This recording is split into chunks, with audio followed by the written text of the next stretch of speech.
지난 시간에는 제가 도쿄국립서양미술관에 대해서 미술관이 어떻게 언제 지어졌는지 그런 전반적인 미술관 자체에 대한 내용을 정보를 드렸다면, 오늘은 도쿄국립서양미술관의 주요 작품들에 대해서 준비를 했습니다. 그러니까 우리가 도쿄국립서양미술관에 갔을 때 놓치지 말아야 하는 하이라이트 작품들에 대해서 준비를 했다라고 보시면 되겠습니다. 지난 시간에 제가 컬렉터 마츠카타 코지로의 작품이 베이스가 되어서 미술관에 정말 다양한 작품들이 많다. 그리고 그 이후에도 여러 작품들이 추가가 되게 되면서 14세기부터 20세기까지의 방대한 서양 미술 컬렉션을 도쿄국립서양미술관은 갖추고 있다라고 제 말씀을 드렸는데, 오늘은 그 중에서 르네상스 시기와 바로크 시기, 주로 이제 15세기부터 17세기의 하이라이트 작품들을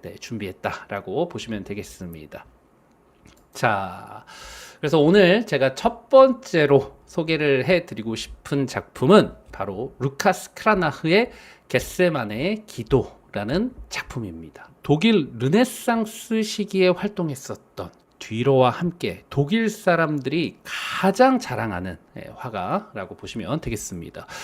이 화가는 독일의 비텐베르크라는 곳에서 아틀리에를 차리고 활동을 했었고요. 그리고 굉장히 독특한 이력을 가지고 있는데, 특히 종교개혁가였었던 마틴 루터와의 친분이 상당히 두터웠었다. 무엇보다 마틴 루터를 도와서요, 개신교적 교리를 시각적으로, 그림으로 또는 판화로 만들어서 전파를 하는데 기여를 했었던 인물 중에 한 명이다라고 보실 수가 있죠. 이 그림의 내용은 예수가 죽기 전에 최후의 만찬을 끝내고 마지막으로 겟세마네 동산에서 기도를 하고 있는 모습을 그렸죠. 이 예수가, 좀 크게 볼게요. 기도를 하면서 그 예수의 가장 인간적인 모습을 잘 드러내는 장면을 그린 작품이다라고 보실 수가 있습니다. 그리고 또 천사가 위에서 고통의 잔을, 그리고 또 십자가를 들고 있죠. 그리고 저 멀리 예수를 체포하기 위해서 유다가 무리를 이끌고 들어오고 있는데, 여기서부터 그리스도의 순환이 시작이 된다. 그 순환의 시작을 알리는 주제를 그린 작품이라고 이제 보시면 되겠죠. 예수가 사실 인간이자 신이라고 이야기를 하잖아요. 그래서 신성을 보여주는 그런 테마로 그려진 작품들도 있는데, 반해서 이 작품은 예수가 그런 인간적인 두려움과 신성에 대한 인식 사이에서 갈등을 표현하고 있는 그런 작품이다. 그래서 이 예수의 표현을 보시게 되면은 다소 무기력한 그런 제스처와 함께 그 슬픔의 표정을 상당히 잘 강조를 하고 있죠. 그리고 아버지, 할만하시거든 그 잔을 제게 거두어 주십시오. 하지만 아버지 뜻대로 하소서, 제 뜻대로 하지 마시옵소서, 그렇게 이야기를 하는 처절한 기도를 하고 있는 장면이다. 그래서 예수의 죽음은 약속, 피하고 싶지만 결국 맞서야 할 고통의 잔이다라는 것을 이 작품을 통해서 또 그 성서의 이야기를 전달하고 있는 작품이다. 겟세마네 동산은 감람산이라고 하는 산 아래 위치를 하고 있는데, 감람산이 올리브를 짜는 곳이었었다라고 합니다.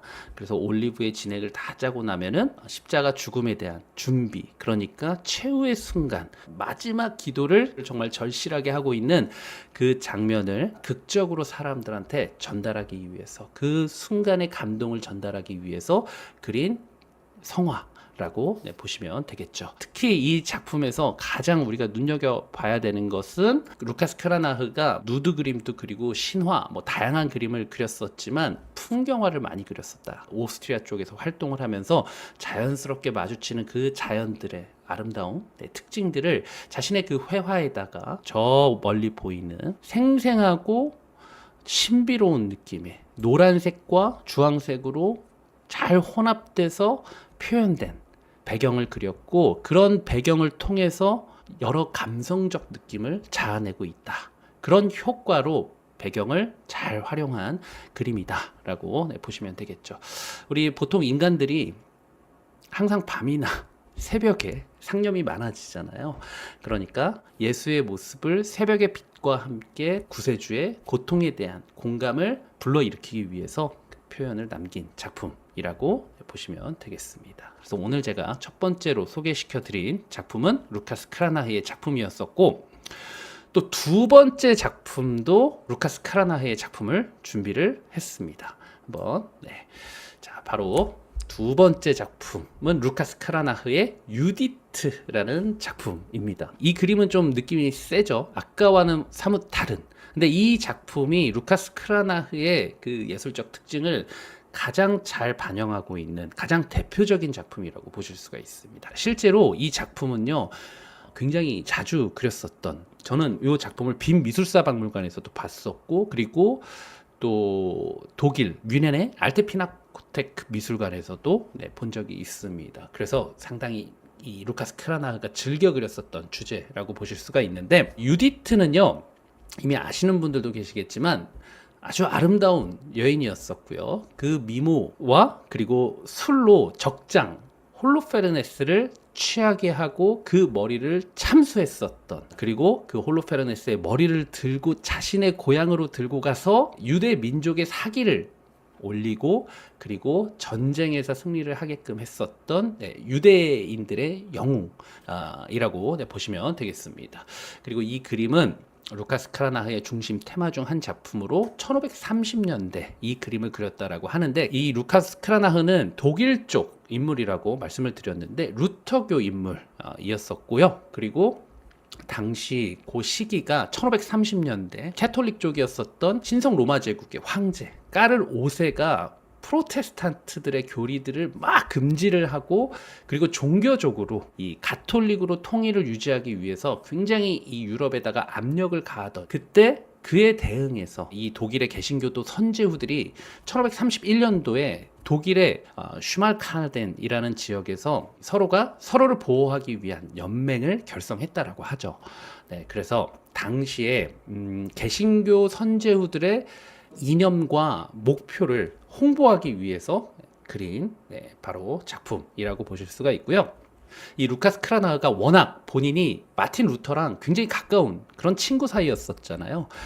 그래서 당시에 마틴 루터의 초상화도 상당히 많이 그렸었는데, 그 이유도 사실 개신교도의 교리들을 홍보하기 위한 선전용 그림이었었다라고 보시면 되겠습니다. 그래서 이 그림은 당시에 개신교도들의 압력에 대한 저항 정신을 담아서 이제 그린 작품이라고 보실 수가 있는데, 그림을 보시게 되면 루카스 크라나흐의 그림답게 굉장히 섬세하고 화려한 의상도 상당히 잘 묘사가 되어 있고요. 그리고 옷으로 유디트의 고귀한 신분과 아름다움도 잘 나타내주고 있다. 거기다 무엇보다도 이 그림에서 담고 있는 메시지를 저 수직으로 솟은 칼로 단호하고 흔들림 없는 유디트의 결단력과 용기를 강조하면서 드러내고 있는 작품이라고 보시면 되겠습니다. 분위기도요, 어두운 색조로 그 주인공도 잘 강조했고, 그 와중에 풍경 속 빛의 표현도 상당히 잘 그린 아주 매력적인 작품이다.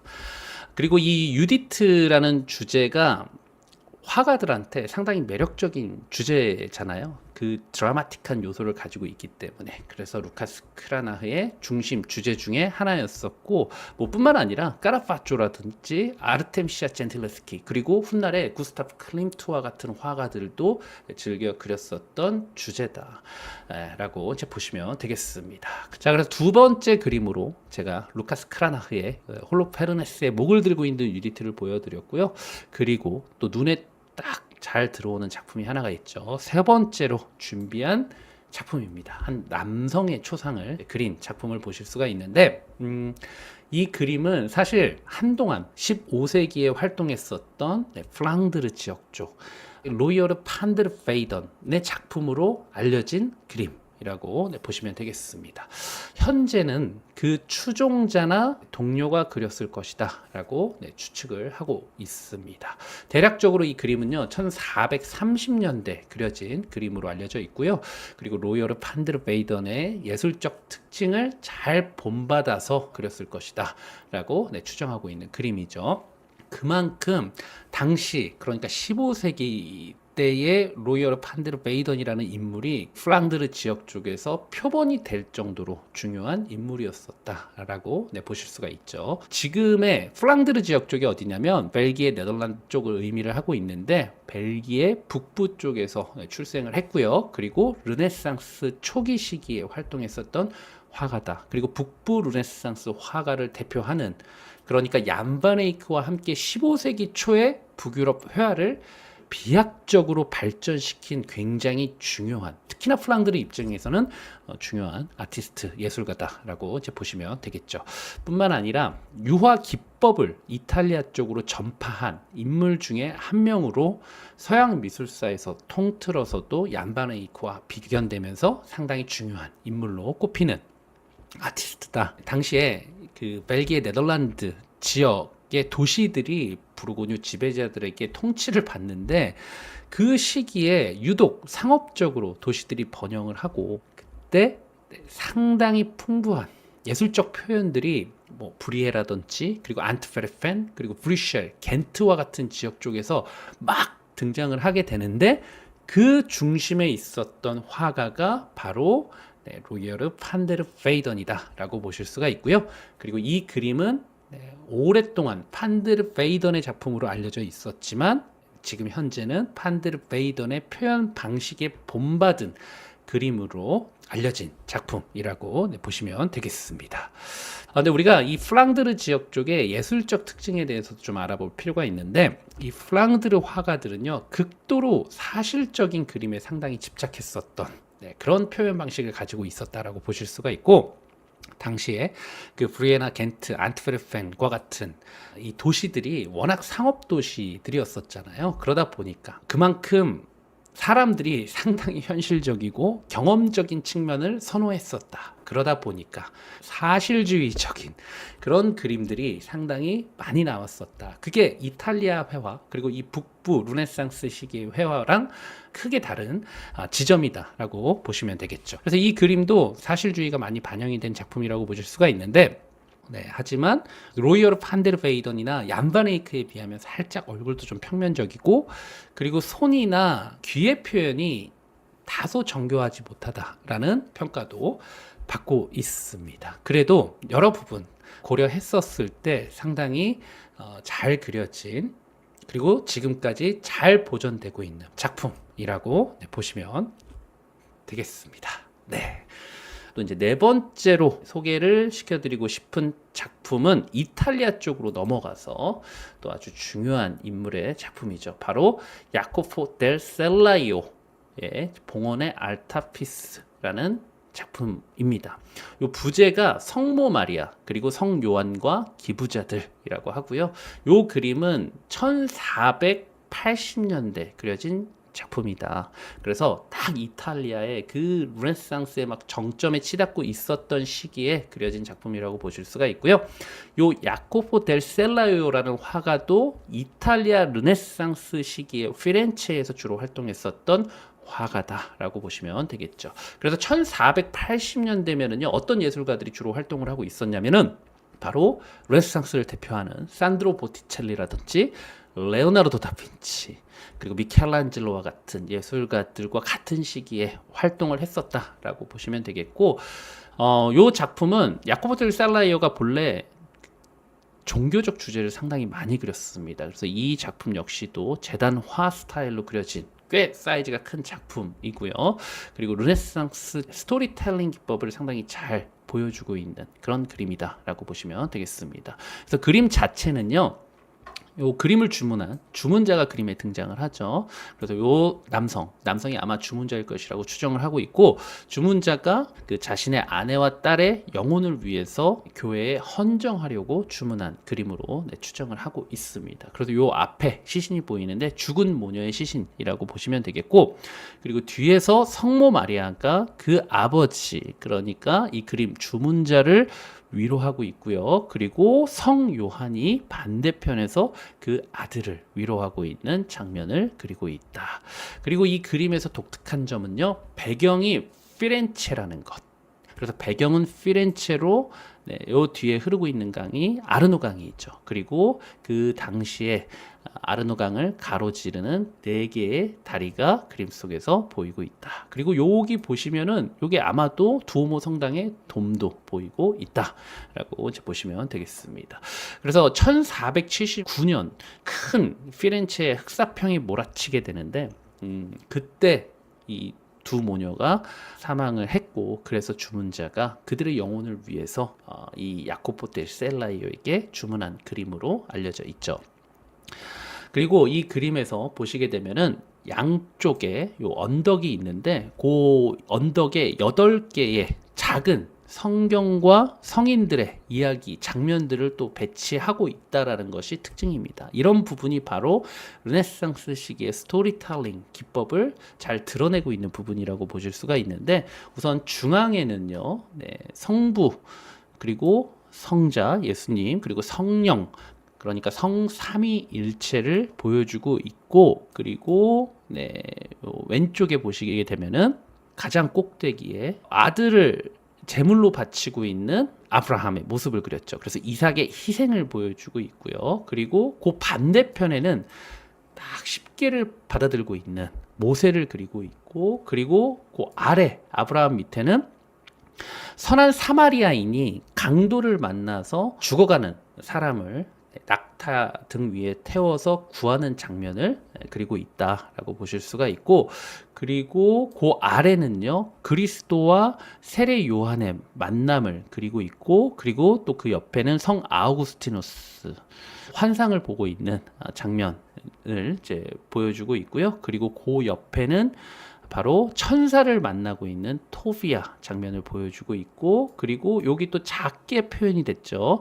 바로 성제롬이다. 성제롬. 네, 그리고 요 아래가 바로 성은을 받고 있는 성 프란치스코 등을 이제 그리면서 성서와 성인에 대한 다양한 이야기들을 또 이 그림 한 장의 그림을 통해서 전달하고 있다라고 이제 보시면 되겠습니다. 그래서 요 그림은요, 15세기 피렌체 화파의 스타일을 아주 잘 드러내고 있는 그림이라고 보실 수가 있고, 그 15세기 때 피렌체 화파의 스타일이라고 한다면 3차원적인 깊이와 공간감을요 표현하기 위해서 선원근법, 그리고 먼 것을 좀 희미하게 그리는 공기원근법을 적용하고, 그리고 인체를 좀 더 정확하게 묘사하기 위해서 근육이라든지 그런 이제 부분을 디테일하게 강조하는, 그래서 예수 그리스도의 이 십자가에 매달린 모습을 보시게 되면은 고통을 받고 세상을 떠나고 있는 존재의 모습이 아니라 거의 뭐 트레이너 같이 근육질의 모습으로 표현하고 있다라는 것. 그래서 이런 스타일이 종합된 것이 당시 이제 피렌체에서 유행을 하고 있었던 스타일이다. 그리스 로마의 고전적인 예술을 모방하고자 비율, 균형, 조화를 강조하는 것이 피렌체 예술가들의 특징이었었고, 그런 부분들이 굉장히 잘 반영되고 드러나고 있는 작품이다. 그러니까 한마디로 피렌체의 화파의 스타일을 잘 반영하고 있는, 담고 있는 작품이라고 보시면 되겠습니다. 자, 그래서 야코포 델 셀라이오의 작품을 보셨고, 그리고 또 이어서 다음 작품을 소개해 드리도록 하겠습니다. 네, 다음 작품도 굉장히 중요해요. 그래서 도쿄 국립서양미술관에서도 굉장히 디테일하게 설명하고 있는 바로 안드레아 델 사르토라는 화가의 작품이라고 보시면 되겠습니다. 이 안드레아 델 사르토는 피렌체에서 활동했었던 화가들 중에서도 대표적인 화가 중에 한 명이라고 보실 수가 있고, 피렌체와 로마 등지에서 활동을 하면서 미켈란젤로와 라파엘로의 뒤를 이어 이탈리아 회화를 이끌던 인물이라고 보시면 되겠습니다. 특히 이분의 그 작업실에서 누가 그림을 배웠었냐면은, 제가 우피치 미술관에서 소개를 해드렸었던 로쏘 피오렌티노나 그리고 본토르모와 같은 그런 걸출한 매너리즘 화가들이 그 안드레아 델 사르토 그 밑에서 일을 하기도 했었고 그림을 배우기도 했었다라고 보시면 되겠습니다. 그러니까 이탈리아 예술 발전에 굉장히 큰 기여를 한 화가라고 이제 보시면 되겠습니다. 별명이요, 안드레아 센자 로리였다고 하는데, 그 의미가 바로 실수 없는 무결점의 화가라는 뜻이라고 합니다. 특히 본인도 미켈란젤로 그리고 다빈치 라파엘로와 같은 세 명의 그 르네상스 시기의 천재 거장들에게 영향을 많이 받는데, 그림을 보시게 되면 레오나르도 다빈치의 아주 정교한 스푸마토 기법, 그리고 키아로스크로라고 하죠. 명과 암을 대비해서 그 입체감, 존재감을 표현하는 방식, 이와 같은 것들 지금 보시게 되면 잘 드러나고 있는데, 그런 부분을 레오나르도 다빈치에게 이제 영향을 받았다라고 보실 수가 있고, 그리고 아기 예수의 모습을 보시게 되면은 미켈란젤로의 인체에 대한 고전주의적인 스타일을 영향을 받았다. 그래서 아이의 몸을 보시게 되면은 강한 근육질로 조각처럼 표현을 했죠. 전체적으로 이 구도도 라파엘로의 조화롭고 균형 잡힌 구도에서 이제 영향을 받았다라고 하죠. 그래서 그림에서 보시게 되면 성모와 아기 예수를 상당히 조화롭게 배치를 해서 균형 잡힌 삼각형 구도로 구현을 했다. 그래서 이런 그 거장들의 예술 특징들을 상당히 잘 조화롭게 구성해서 그림을 그렸었던 예술가라고 보시면 되겠죠. 그런 의미에서 아마도 무결점의 안드레아라고 불렸었던 것이 아닐까, 우리는 또 그렇게 생각을 해보실 수가 있습니다. 또 여기서 한 단계 더 나아가서 아기 예수의 그 모습을 보시게 되면은 살짝 과장된 포즈, 그리고 이제 표정이 강조돼서 이렇게 드러나고 있는데, 그런 부분들을 통해서 더 극적인 효과를 만들어 주고요. 그리고 이런 부분이 후대 본토르모라든지 그리고 또 로쏘 피오렌티노에게 영향을 주었다라고 보시면 되겠죠. 그래서 당시에 확실하게 인정을 받고 있었고요. 그리고 나중에는요, 프랑스의 프랑스와 1세나 그리고 교황 레오 10세와 같은 그런 굵직한 인물들에게 그림을 이제 주문을 받을 정도로 상당히 인정을 받았었던 그 안드레아 델 사르토의 작품 중에서도 상당히 수작으로 평가를 받는 작품이다. 안드레아 델 사르토의 작품 보셨고, 그리고 다음 소개해드릴 작품, 놀라운 작품이죠. 바로 무려 티치아노의 작품이다. 티치아노는 너무나도 유명한 인물이기 때문에 많은 분들 잘 알고 계시는 그런 예술가죠. 정말 르네상스를 대표하는 화가라고 보실 수가 있고, 르네상스 하면은 우리가 레오나르도 다빈치, 미켈란젤로, 라파엘로를 떠올리지만은 사실 르네상스에서 베네치아 화가들이 또 차지하고 있는 부분이 상당히 크다. 그 중에 중심에 있었던 화가라고 보실 수가 있고요. 살아있을 때 미켈란젤로와 맞먹는 명성과 존경을 누렸었던 르네상스 최고의 화가였었다라고 보시면 되겠습니다. 회화의 군주라고까지 불렸었던 그런 인물이죠. 선에는 미켈란젤로, 그리고 색채에는 티치아노라는 말이 있을 정도로 거장 중에 거장이다. 그의 작품이 또 바로 도쿄 국립서양미술관에 있죠. 사실 작업장에서 제자들과 같이 그린 그림이라고 합니다. 하지만 찾아보면은 티치아노의 예술적 특징을 상당히 많이 또 반영하고 있는 작품으로 또 알려져 있기도 하죠. 이 주제는 세례자 요한의 목을 들고 있는 살로메, 너무나도 유명한 주제죠. 그래서 신약 성서에서 살로메가 왕이었었던 의붓 아버지에게 죄 없는 세례자 요한의 목을 요구하죠. 그리고 결국에는 세례자 요한을 죽음에 이르게 한 그런 악녀인데, 그 살로메가 세례자 요한의 목을 탁 들고 있는 그 장면을 그린 작품이다. 그래서 이 그림은 비교적 말년에 그려진 작품이고요. 그리고 작업장에서 제자들과 같이 그린 그림으로 표기가 되어 있습니다. 이 그림에서 이 살로메의 얼굴, 또 하녀의 얼굴은요, 티치아노의 그림이라고 하기엔 조금 떨어집니다. 이런 부분들은 아마도 작업장의 제자들이 그리지 않았을까라고 추측을 해보실 수가 있고, 반면에 액세서리 굉장히 선명하고 생생하게 잘 표현이 됐죠. 거기다가 의상 보시면은 확실히 티치아노의 붓칠로 이런 부분이 또 제자들과는 구분되는 부분이라고 보실 수가 있는데, 우리가 보통 티치아노 하면은 뭐 색채의 마술사다, 그렇게 이야기를 하기도 하잖아요. 근데 이 티치아노가 색의 감각이 뛰어나다라는 것이요. 그 젊은 시기 때 그렸었던 그 화려한 색채들을 의미하기도 하지만 단촐한 색 몇 개만 가지고 생동감 넘치는 그 말년의 그림을 의미하기도 합니다. 그래서 이 엉키고 막 설킨 붓질을 보실 수가 있는데 윤곽선도 없고 그 붓질을 가지고 옷이 가지고 있는 존재감을 훨씬 더 세게 와닿게 그린다라는 것.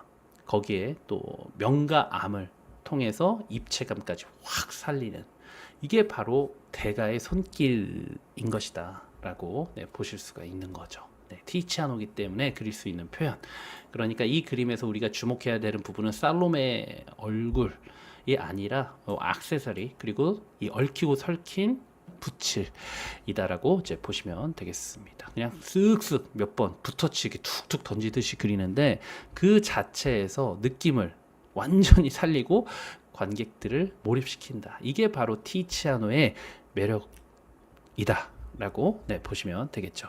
티치아노의 말년의 작품이 이런 작품들이 상당히 많습니다. 베네치아 아카데미아 같은 곳에 가시면은 티치아노 말년 시기의 작품들을 보시게 되는데 세련되고 생생하고 화려한 색채는 없고요. 대부분이 다 이렇게 단촐한 색으로 대충 그린 듯한 그런 느낌이지만 훨씬 몰입시키는 그런 표현 방식이 잘 드러나는 작품들이 그 말년의 시기에 많이 등장을 한다라고 보시면 되겠습니다. 자, 그래서 티치아노의 작품도 보셨죠?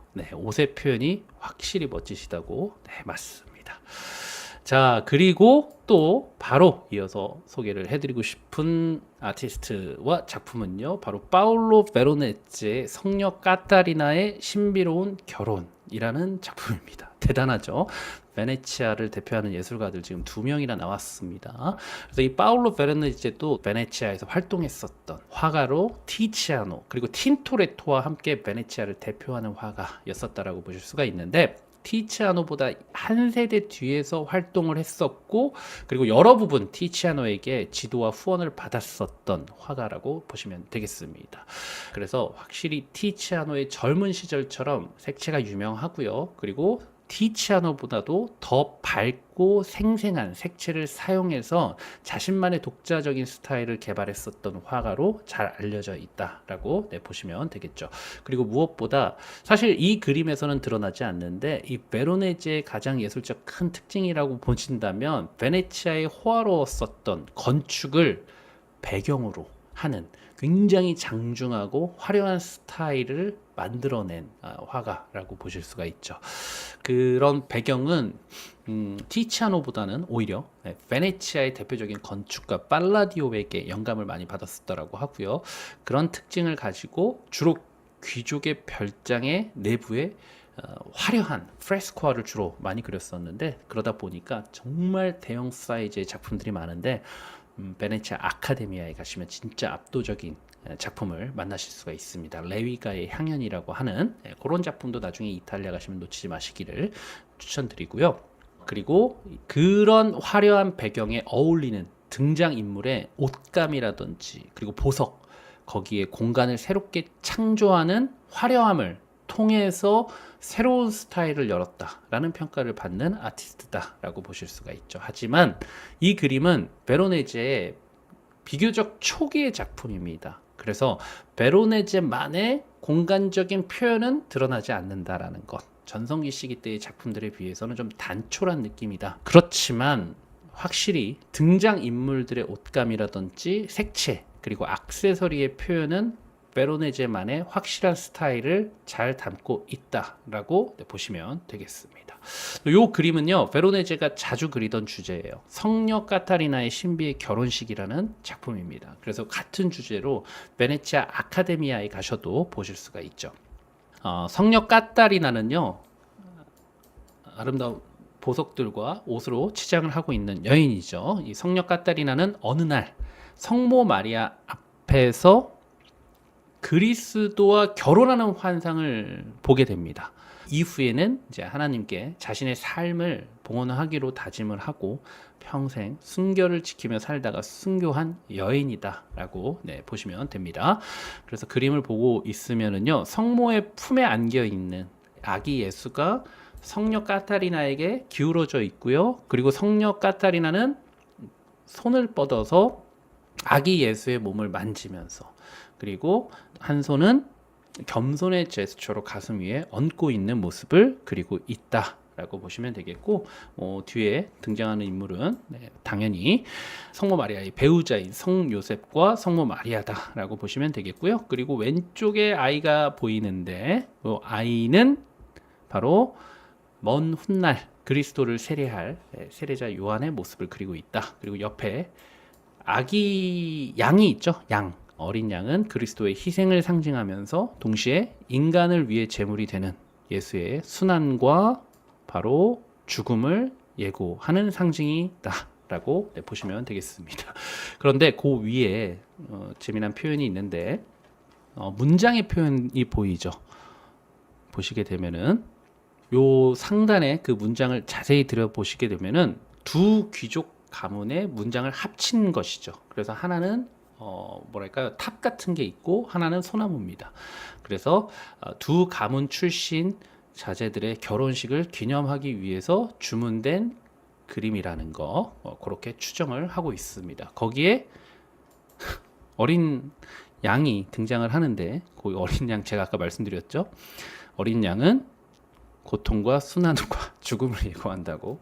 혹시 결혼은 그런 것이다라고 예고하는 거? 네.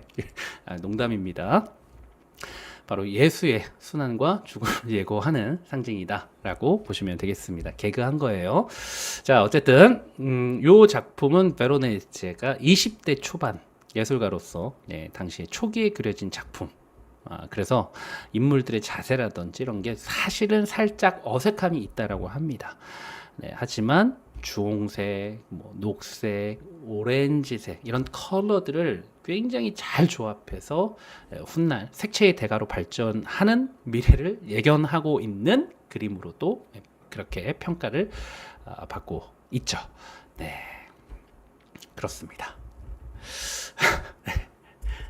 자, 아주 멋진 작품이고요. 이 작품 베네치아 아카데미아에도 같은 작품이 있다고 말씀을 드렸죠.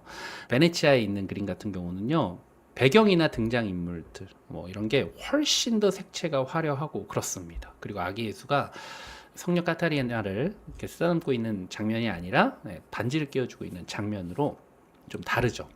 근데 전성기 시대 때는 훨씬 더 작품이 같은 주제지만 웅장하고 화려해진다라는 것, 그게 또 베로네제를 특정 짓는 어떤 예술적 특징이다라고 보실 수가 있는데, 이 작품은 그런 특징이 아직 드러나지 않았었던 시기의 작품이라고 보시면 되겠습니다. 자, 그리고 다음 작품을 소개를 해드리겠습니다. 자, 이 작품은 또 너무나도 유명한 화가죠. 도쿄 그림 서양미술관에서 진짜 유명한 아티스트들 다 만나죠. 또 역시나 베네치아 출신의 예술가인데 바로 틴토레토의 작품입니다. 젊은이의 초상이라는 작품이죠. 저는 개인적으로 틴토레토 상당히 좋아하죠. 그래서 여러분들에게도 자주 제가 소개를 해드렸었던 그런 예술가라고 보실 수가 있는데, 이 그림은 또 틴토레토가 한참 이제 그 베로네제 방금 보셨던 그림과는 다르게 전성기 때 활동할 시기에 그린 작품으로 알려져 있습니다. 틴토레토가 1518년생이에요. 베네치아에서 태어났고요. 그리고 베네치아에서 활동했었던 화가로요. 르네상스 시기 베네치아 화파의 마지막 대표 주자로 보통 일반적으로 간주가 되고 있는 아티스트인데, 상당히 자신만의 독창적인 스타일을 가지고 있었던 화가. 그래서 실제로 베네치아에서 티치아노를 물려받은 것을 베로네세, 반면에 이 틴토레토는 자신만의 독자적인 길을 걸었었던 예술가로서 평가를 받는. 하지만 이 틴토레토도 티치아노 밑에서 일정 기간 훈련을 받았다라고는 합니다. 그렇게 추정을 하고 있는데 그 기간이 상당히 짧았었다라고 하고요. 그리고 정확히 왜 티치아노 밑에서는 나왔는지는 알려져 있지는 않지만, 아마도 본인만의 독립적인 스타일이 너무나도 강해서 나왔을 것이다 라고 추정을 합니다. 그리고 이 티치아노는 그림에 대해서 체계적인 스타일로 접근했었던 것에 반해서 틴토레토는 굉장히 빠르게 그림을 그리면서 느낌을 그렸었던, 그래서 뭔가 본인만의 독특한 스타일을 선호하고 상당히 독립적으로 작업하려는 열의가 많았었던 화가로 평가를 받는다라고 보시면 되겠고요. 아버지가 첫 염색업자로 노동자 계급이었었어요. 그래서 전형적인 르네상스 예술가와 그 시작은 좀 다르지만 자신만의 독창적인 스타일을 개발해냈었던, 굉장히 창의적인 그림을 그렸었던 천재 아티스트라고 보시면 되겠습니다. 이 틴토레토의 무엇보다도 가장 큰 예술적 특징이라고 보신다면은 굉장히 역동적인 구성이에요. 그리고 독창적인 배치, 그리고 상당히 극적인 자세, 거기다가 아주 빠르고 격정적인 분놀림으로 유명하다라고 보실 수가 있죠. 하지만 이 그림은 틴토레토의 그런 화려하고 스펙타클한 스타일이 완전하게 드러나는 그림은 아니다. 하지만 그 안에 상당히 대담한 분놀림이라든지 독창적인 배치가 확실히 담겨 있다라고 평가를 받습니다. 이 그림은요, 남성을 그리고 있는데 초상화잖아요. 그래서 한 귀족 유력 가문의 젊은이를 다윗의 모습으로 성서의 인물로 표현한 작품으로 알려져 있고요. 중심 인물을 약간 비스듬하게 사이드로 두고, 그리고 배경 요소로 지금 골리앗의 시체와 그리고 저 뒤에 밀집되어 있는 병사들로 지그재그 형태로 배치했다라는, 당시 르네상스식 그림들과는 상당히 다른 그런 요소가 강조된 그림이다. 그러니까 당시에 그 르네상스 시대 때 예술가들이라고 한다면은 뭔가 원근법에 딱 짜 맞춰서 그 구성을 만드는 데 반해서 지그재그로 화면을 둠으로써요, 그 공간을 잘 활용하면서 그림의 깊이감을 완전히 살리고, 그리고 관객의 눈을 움직이게 만들잖아요. 다윗을 봤다가 왼쪽에 골리앗을 봤다가, 그리고 위쪽으로 딱 올라가면서 오른쪽을 보면서 병사들의 모습을 보면서 그 눈을 움직이며 각 요소로 이끌고, 그럼으로써 내러티브적인 요소까지 확실히 더해주는, 그러니까 상당히 독창적이죠. 이 작품이랑 아주 비슷한 작품이 런던 내셔널 갤러리에 있습니다. 용과 싸우는 성조지라는 작품인데, 그 작품이랑 그 구도가 상당히 흡사하죠. 그래서 확실히 자신만의 새로운 스타일을 추구하고 있었다는 것이 굉장히 또 잘 드러나죠. 사뭇 데이비드 호크니나 그리고 세잔 같은 예술가들이 떠오르기도 하죠. 움직이는 시점으로 그림을 그렸었던, 그러니까 한마디로 현대적인 것도 아니고요. 당시 그 시기를 생각한다면 500년 전 화가가 생각을 했다라는 것은 뭐 혁신적인 것을 넘어서 진짜 그냥 다른 세계의 그림을 그렸었다라고 이제 보실 수도 있죠. 그런 멋진 그림을 그렸다. 그래서 움직이는 시선을 통해서 다윗의 승리를 상징하는 요소들을 연결하면서 이야기를 이끌고 가죠. 검을 들고 있잖아요, 다윗이. 비스듬히 세워서. 그리고 자연스럽게 거인의 잘린 몸으로 검에서 시선이 이동하게 되고, 그리고 마지막 병사들의 진격을 통해서 전쟁과 다윗의 승리를 전달하고 있다라는 것. 단순히 인물만 그리는 것이 아니라 그림 속 이야기를 어떻게 생동감 있게 한 장으로 빠르게 전달할 수 있는지 그 고민을 했다. 이런 부분이 느껴지는 그림이다. 그림이 평범해 보이기도 하고 정적이지만 요소 잘 뜯어보면은 놀랄만한 그런 요소들이 많이 담겨져 있죠. 그래서 이런 부분이 틴토레토의 독창성이나 예술적 가치를 높여주는 요소라고 보실 수가 있습니다. 근데 사실 틴토레토 그림의 진가는 진짜 베네치아에 가셔야 느끼실 수가 있습니다. 베네치아에 가시면은 스콜라 그란데 디 산 로꼬라는 곳이 있는데, 전체 공간에 압도적으로 틴토레토의 작품들이 쫙 거대한 화면 속에서 극단적이고 빠르고 막 뒤틀리고, 거기다가 어마어마하게 열정적이고 그런 강렬한 드라마를 볼 수 있다라는 것. 이 사람 별명이 뭐였냐면요, 일 퓨리오소. 그 뜻이 뭐냐면 분노한 사람이었습니다. 그 영화 Fast and Furious 혹시 아시나요? Fast and Furious. 그 누구지? 되게 유명한 배우인데, 제 세대에는 되게 유명한 영화였었는데, 분노의 질주라는 영화죠. 자동차 막 레이싱하는 장면이 압권인 영화라고 보실 수가 있는데, 그것처럼 완전 분노의 질주로 그림을 빠르게 그렸었다라고 합니다. 아주 전설적이었었대요. 그래서 확실히 이 그림의 배경도 보면은 뒷 배경의 붓터치나 이런 것들도 되게 엉켜 있는 듯 뭔가 대충 그린 것 같은 그런 느낌도 있죠. 이게 카메라로 촬영할 때 제가 요새 사진을 좀 배우니까 마치 아웃포커싱을 준 것 같은 그런 표현이라고 이제 보실 수가 있는 거죠. 그래서 이런 느낌이 사실 굉장히 생동감이나 에너지 같은 것들을 더 붙돋아 준다.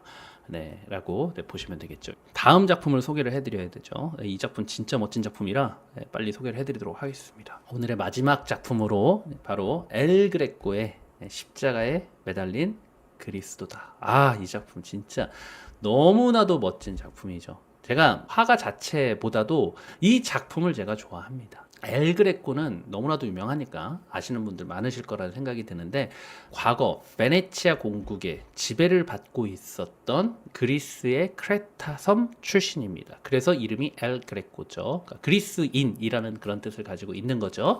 그래서 크레타 섬에서 성상 화가로 활동을 했었고요.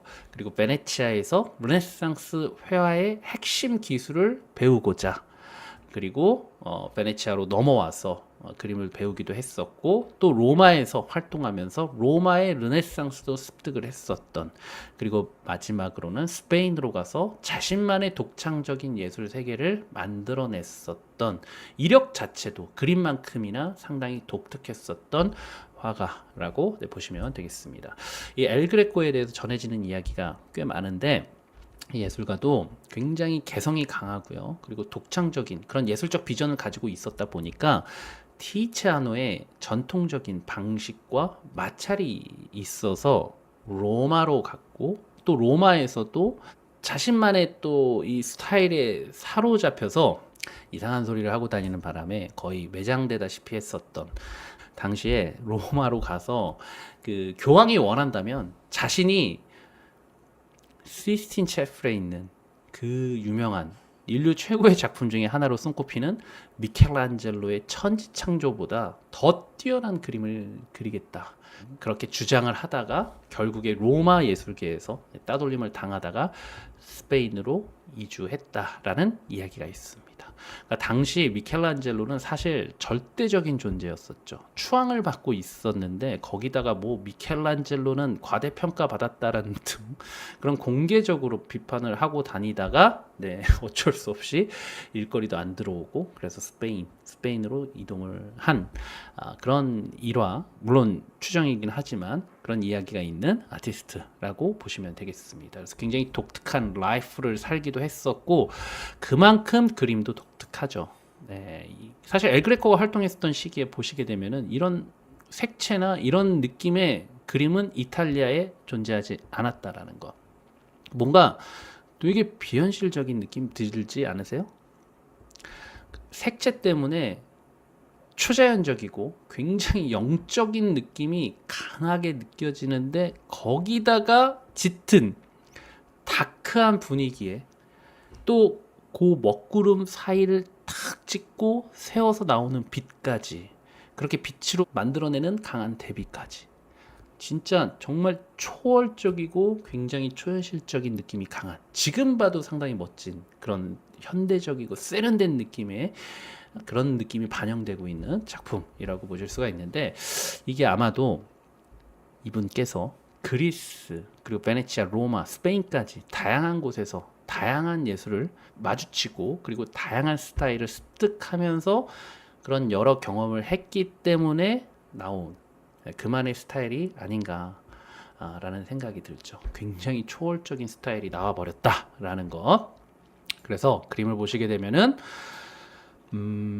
고통받고 있는 십자가 위에서 그 예술을 전면에 고립시키고요.